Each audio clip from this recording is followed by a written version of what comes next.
हमारे साथ हैं बीपीएससी के चेयरमैन अतुल प्रसाद। और जिस तरीके से परीक्षा के परिणाम आए हैं, इसको लेकर अब काउंसलिंग भी हो रहा है, काफ़ी कुछ बातें जो है वो आगे आई हैं, लेकिन इसमें कुछ लोग जो हैं और कुछ छात्र जो है वो प्रदर्शन कर रहे हैं, कुछ अपनी बात रख रहे हैं, कुछ भ्रांतियां भी हैं। तो वो स्पष्ट हो जाए कि आखिर क्या कुछ वस्तु स्थिति है। सीधे तौर पर हम जान लेते हैं कुछ बातें जो है बच्चों को लेकर, रिजल्ट को लेकर, परिणाम को लेकर छात्र जो है वो कई सारे आरोप जो है वो लगा रहे हैं। हाँ, ये तो मैं भी समझ रहा हूँ, कई लोग आरोप लगा रहे हैं। कुछ लोग बिना किसी जानकारी के लिए भी अंदाज से भी कई बातें बोल रहे हैं।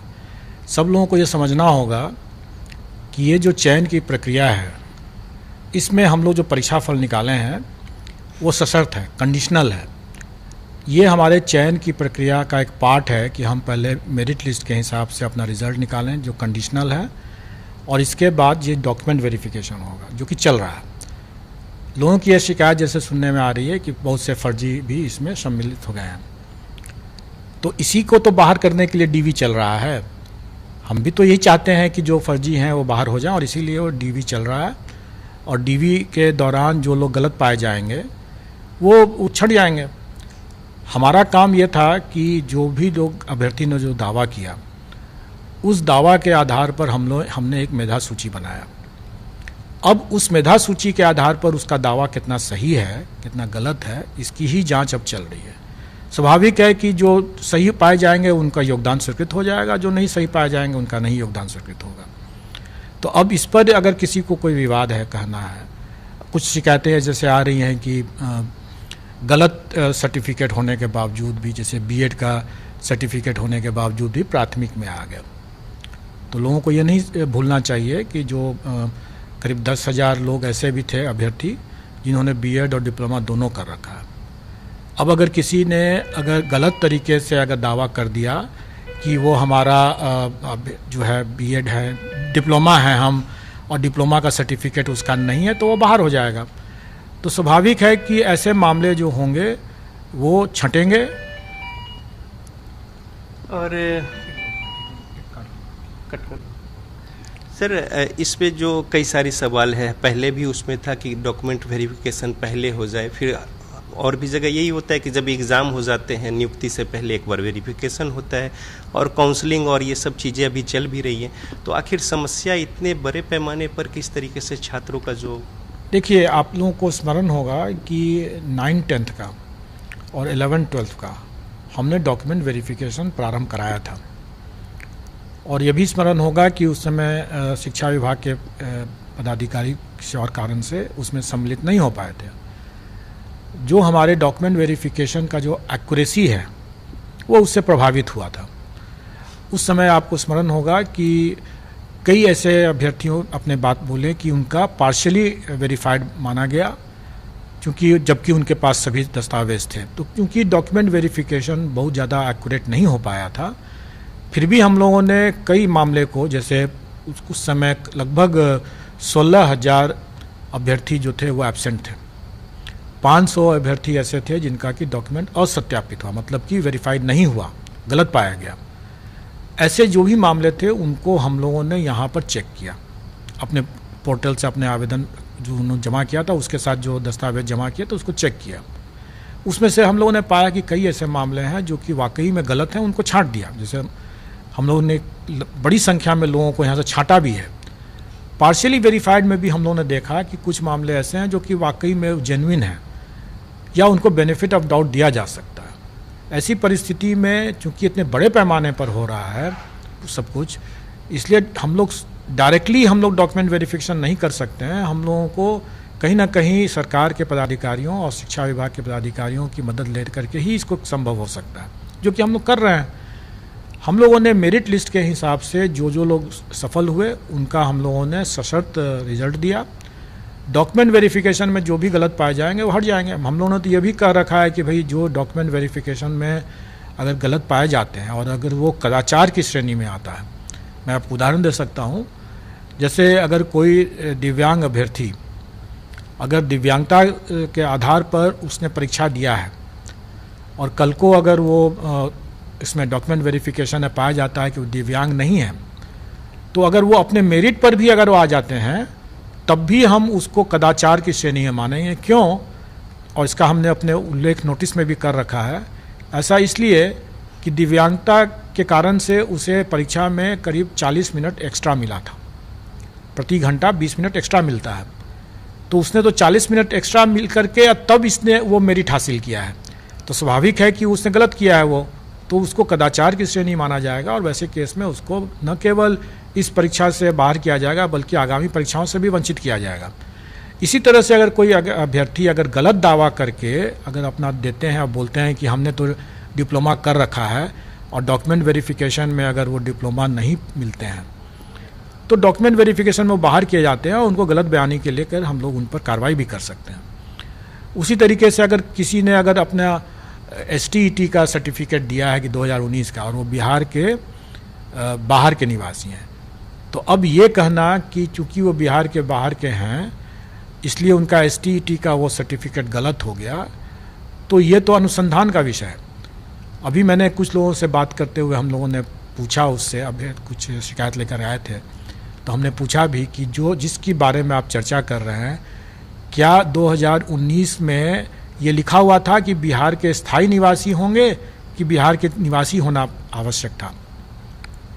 उसने देख करके विज्ञापन देख के बताया कि नहीं, बिहार का निवासी होना पर्याप्त था। तो बिहार के स्थायी निवासी और बिहार का निवासी दोनों में बहुत अंतर होता है। जो व्यक्ति 2019 के STET की परीक्षा दिया, संभव है कि वो उस समय बिहार का निवासी रहा हो और आज बिहार का निवासी नहीं है। अगर उसको बिहार के निवासी के आधार पर आज चूंकि वो नहीं है, ये मानते हुए कि उस समय भी नहीं था, अगर उसको बाहर कर दिया जाए तो ये उसके लिए नाइंसाफ़ी हो जाएगी। उसका सही तरीका यह है कि आज की तारीख पर उसको स्वीकृत करते हुए, मान्य करते हुए फर्दर उस पर इन्वेस्टिगेशन हो, अनुसंधान हो, जांच किया जाए कि वाकई में वो उस समय बिहार का निवासी था क्या नहीं था। और जब वो जांच का जो आएगा रिजल्ट, उसके आधार पर उसका अगर पाया जाए कदाचारी निकला तो उसकी STET की परीक्षा वो बाधित हो रही है, उसका परीक्षा फल प्रभावित होगा तो उस समय बाहर हो जाएगा वो। लेकिन आज की तारीख पर उसके पास में अगर जायज़ STET का प्रमाण पत्र है तो सिर्फ आशंका के आधार पर उसको बाहर नहीं किया जा सकता। तो जो काउंसलिंग हो रही है डिस्ट्रिक्ट्स में, तो ये उम्मीद कुछ बच्चे रख सकते हैं कि जो अगर वहाँ पे कुछ गलत होता है तो जो वेटिंग लिस्ट के जो लोग हैं उनको चांस मिल सकता है? बिल्कुल, हम लोगों का हमेशा से ये प्रयास रहा और ये पूर्व की परिपाटी भी रही है कि जब भी हम डॉक्यूमेंट वेरिफिकेशन करके सरकार को लिस्ट देते हैं, चूँकि उन सब मामलों में हम लोग सीधे अपना डॉक्यूमेंट वेरिफिकेशन कर लेते हैं, छोटी संख्या रहती है। इसमें चूँकि बड़ी संख्या है इसलिए डॉक्यूमेंट वेरिफिकेशन अब सरकार के स्तर से वहाँ पर हो रहा है। तो जब भी कोई सरकार के समक्ष जब जाता है मामला योगदान के समय और पाया जाता है कि वो गलत है, तो सरकार हमारे पास वापस भेजती है और हम लोग उस पर पूरक अपना सप्लीमेंट्री रिजल्ट देते हैं। और वो हम लोग इस मामले में भी देंगे।